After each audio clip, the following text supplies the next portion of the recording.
আগের শনিবার আমরা রেডি হয়ে আমি আর দিদি বেরিয়ে পড়েছিলাম, গিয়েছিলাম কোন্নগর। কোন্নগরে সেদিন ছিল শকুন্তলা মায়ের পুজো। তো আমরা শ্রীরামপুর স্টেশন থেকে ট্রেন ধরে কোন্নগরে গিয়েছিলাম। স্টেশনের খুব কাছেই ছিল মায়ের মন্দির, তো আমরা জিজ্ঞাসা করে হেঁটেই পৌঁছে গিয়েছিলাম মায়ের মন্দিরে।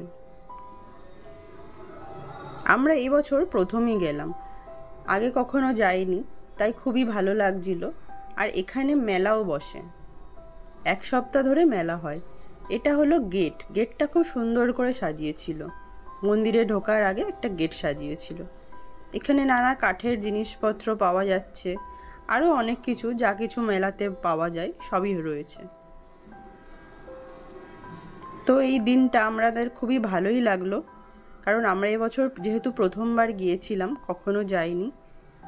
মেলা দেখতে দেখতে আমরা মায়ের মন্দিরেও পৌঁছে গেলাম।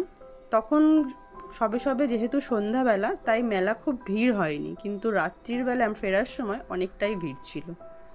আর মায়ের মন্দিরে এতটাই ভিড় ছিল, আমরা মায়ের মুখই দেখতে পারছিলাম না।